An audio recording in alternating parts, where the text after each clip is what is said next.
So we are sitting right now less than 5 months away from Election Day, and some startling key swing state polls just came in, and I would love to get your reaction.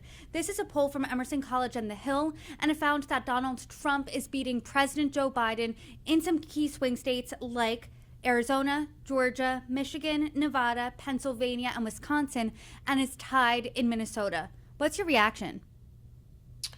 Well, I actually talked to Spencer Kimball, the director of polling at Emerson College, earlier today when those polls came out, and just after they came out, and we talked about, they did their last survey a couple of months ago, and in the interim, you had seen the obviously Donald Trump's conviction in New York on 34 felony counts, and some other events, going on in the Middle East, et cetera, and he said the numbers basically didn't move. I mean, this race is remarkably stable, and we've seen that in most of the swing state data, and most of the national data as well.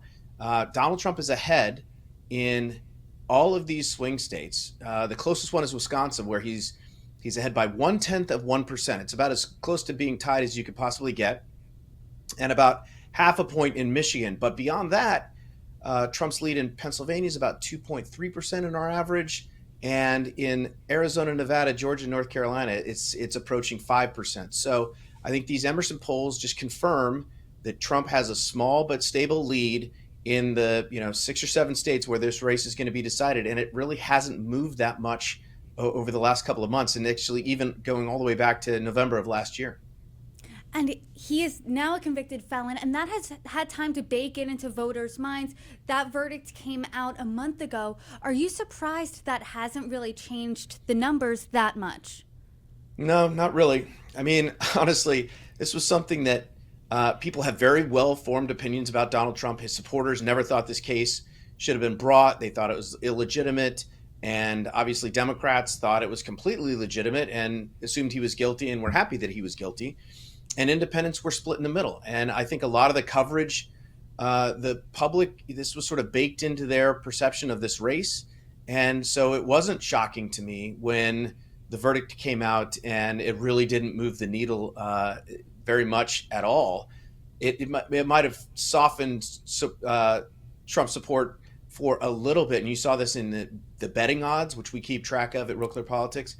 But Trump basically bounced right back in the betting odds. And so, again, this race is remarkably stable despite all of the noise that's surrounding it. One of the most interesting numbers in those key swing states is that Biden and Trump are tied in Minnesota. And Frank Luntz, famous pollster, he reacted to that today, and he said this, quote, "I don't think the media understands exactly what's going on right now when it comes to Minnesota." A, do you agree? And B, what do you think the media is missing here when it comes to this polling?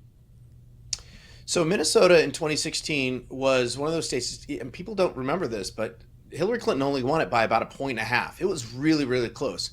None of the campaigns visited. It completely flew under the radar. In 2020, it was the epicenter of George Floyd, and it really wasn't that close.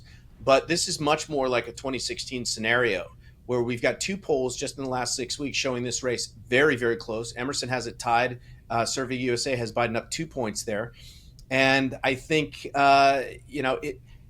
what's happening in Minnesota is what happened in Wisconsin in 2016 and other parts of the upper Midwest, where the rural voters who used to vote Democrat have shifted heavily toward Trump, while, sort of the urban voters and suburban voters have shifted toward Biden. But the suburban vote, I think what's going on is a little bit softer for Joe Biden this time, and that's what's making this race so competitive in the state of Minnesota. I would also add, Brittany, another state that has basically expanded the map is Virginia. We've had a couple polls come out in Virginia showing that race really, really competitive this time around. That wasn't a competitive state in 2016 or 2020, and that just goes to show, I think, that Biden is more vulnerable, and Trump is in a much stronger position this time around than he was 4 years ago.